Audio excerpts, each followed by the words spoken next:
Richard Wilbur's poem Merlin Enthralled offers a new look at the ancient legend of Merlin, the magician who served as counselor to the legendary King Arthur of England. The episode that Wilbur recounts is from the end of Merlin's life when he falls under a spell cast by Ninian, a sorceress who lulls him to sleep. In most versions, this story ends with Merlin trapped within a tree or cave or tomb where he slowly wastes away in an agonizing death. But in Wilbur's poem, Merlin lies peacefully beside a lake, becoming one with nature as he dies. Let's see the summary of the poem.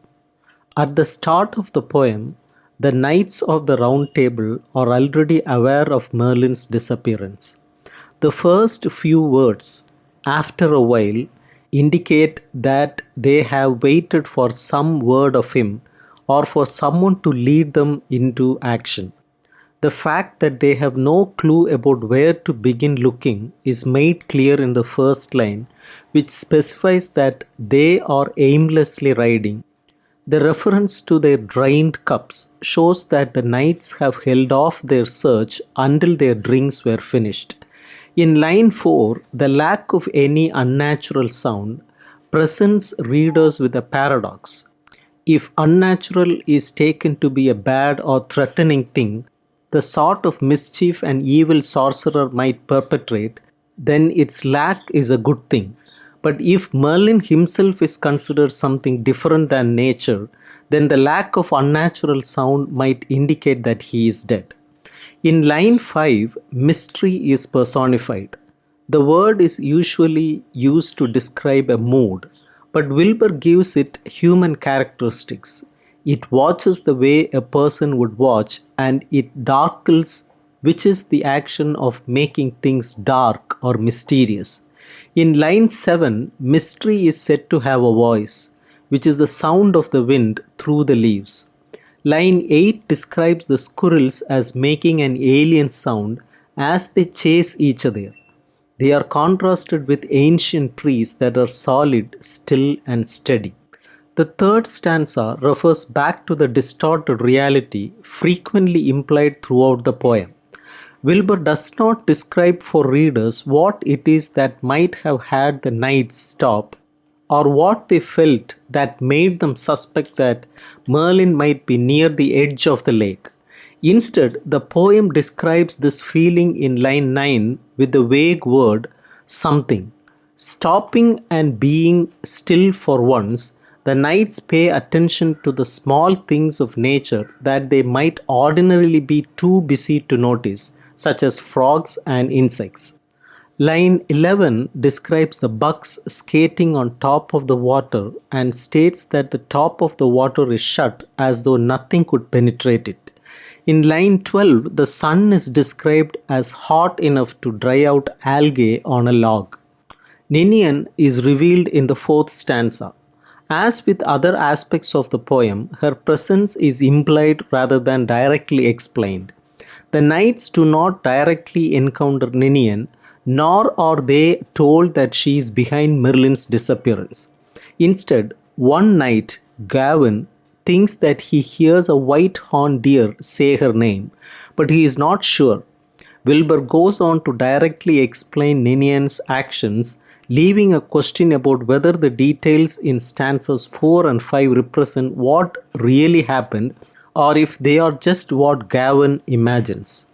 The next stanza expresses Ninian's complete control over Merlin. In line 19, Wilbur states that Merlin has been bewitched by Ninian. There is some indication he is under the power of a more potent magician than himself, particularly in line 20. Line 18 plays off two definitions of the word sound. The first is the common use of the term to refer to things that can be heard audibly, while the second hints at the Old English word sund, meaning to swim, which is interpreted in modern language as a sound referring to an inlet of water. The sixth stanza shows Merlin slowly losing consciousness of the world around him. In the first two lines of this stanza, death is presented physically. Shapes escape from him as if they are moving away from him, when actually his mind is moving away from reality. In the second two lines, death is presented in terms of time. As Merlin dies, history dies, taking him with it. Line 24 explains death as a gathering of the mist of time, joining the physical metaphor, time as a mist that becomes increasingly solid, to the temporal metaphor or time's end as death. The next stanza joins together Merlin's thoughts with the thoughts of Ninian, wants him to think, and it also introduces the symbolism of water. Line 25 uses mountain water to express how clear his thoughts are when he gives in to the sorcerer's spell. The verb raveling in line 26 is a unique one in that its meanings include opposite definitions. It can mean to become entangled or confused, but it can also mean to untangle. Here, Wilbur uses it in a deliberately unclear context so that either definition may apply.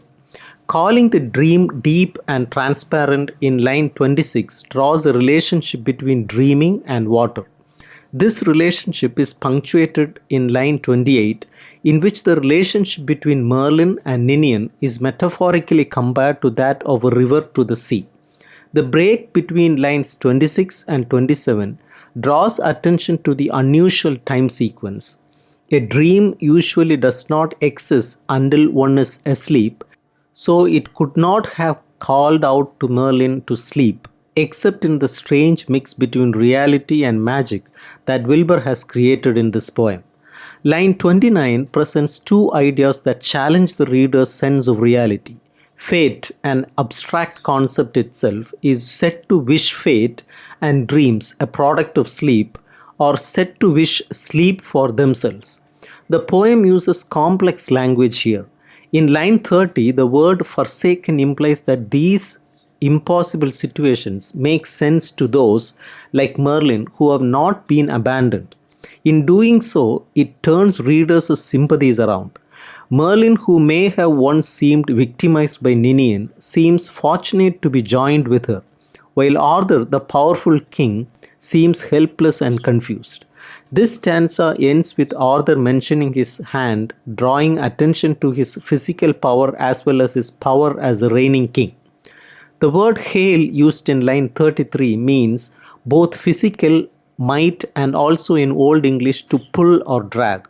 The reference here is to the legend of Arthur pulling the sword Excalibur out of a stone when no one else could, proving himself the person fit to rule England as its king. Arthur points out that although he has lost none of the physical strength he had when he performed that feat in his youth, he still could not do it now. Mentioning Arthur's sadness and his realization that his power is gone in such close proximity to the death of Merlin shows readers that Arthur senses Merlin has gone from the world even though he has not seen him die. The woven blue of the sky at the end of the poem refers to the ancient tapestries that would be woven with seams from the Arthurian legends. The poem deals with the death of Merlin, the legendary sorcerer from the court of King Arthur. Because Merlin was known for his magical powers, it is a bit of a surprise that he could die at all. More surprising than that is the fact that he dies willingly, accepting death as a release from his responsibilities. Merlin's death is represented here as a form of sleep, as mentioned in stanzas 5 and 7. The poem does not explicitly say that he dies, but it is implied in the way that magician's consciousness slips away from him. The shapes of the searching men escape him as he loses awareness of the world. At the same time, the mist of time condensed in the still head, implying with his motionless and with the stopping of time that this is not a sleep from which he will ever emerge. The most definitive clue that Merlin is dead comes from the reaction of his comrades, especially King Arthur, who apparently senses the loss of the magic that once enabled him to pull Excalibur from the stone in which it was embedded. The fact that Merlin goes willingly to his death can be inferred from the poem's references to Ninian as the siren's daughter who has bewitched him. Readers might interpret this to mean that Merlin has been tricked into accepting death, but whether his infatuation with Ninian is natural or unnatural, he still dies peacefully. When line 30 says, "This the Forsaken will not understand," it implies Merlin, who has been accepted by Ninian and is therefore not one of the Forsaken, has knowledge that makes his death acceptable to him, even though readers and his peers in the poem might find it something against which to fight. Because of the magical nature of the events related in this poem, Merlin's friends do not react to his death the way that they might in real life. This is established from the start when the knights rise up from the round table and go looking for Merlin. No explanation is given for why they did not move earlier or why they suddenly know it is the right time to act. Readers are presented with a magical, intuitive relationship between Merlin and the knights. The knight's concern is evident in the third line when they cried his name, as if these knights who are masters of their world are panicked when they think of losing him. Riding out through the forest to find him, they are hypersensitive to the sounds and motions around them, which gives another clue to just how frightened they are at the thought of losing him. Of all of men's associates, though, it is King Arthur who mourns Merlin most intensely and most directly. Merlin was Arthur's guardian all his life, taking him away into hiding soon after his birth and then returning him to rule Britain when the time was right. When Merlin dies, Arthur does not see any evidence of his death, yet still he stops riding to weep. Like the others, he senses the loss of his friend and mentor, telling Gawain that his hand is still as strong as it was long ago, but that he would not now be able to pull the sword from the stone is his admission that the loss of Merlin's magic has left him vulnerable. The fact that their armor became quainter or more old-fashioned as they rode along gives an added dimension to the knights' mourning, indicating that Merlin's death has made them somewhat self-conscious of their own eventual deaths. Wilbur connects the concepts of time and motion, saying time and history come to an end as Merlin stops moving. It begins with meaningless action, aimless wandering, which follows after the passage of an indefinite while. As the knights ride through the forest, they are aware of the slightest motions, such as the actions of frog or bugs, to such an extent that when squirrels chase each other, it is described as an alien fracas. The exact moment of Merlin's death is presented as a condensation of the mists of time as they change from a drifting vapor to a motionless solid. In the poem's final line, as the scene of King Arthur and his knights freezes like an old picture on a tapestry, the sky itself becomes still and woven, indicating that this moment is stopped forever, while at the same time it has become part of the rich and complex view of history.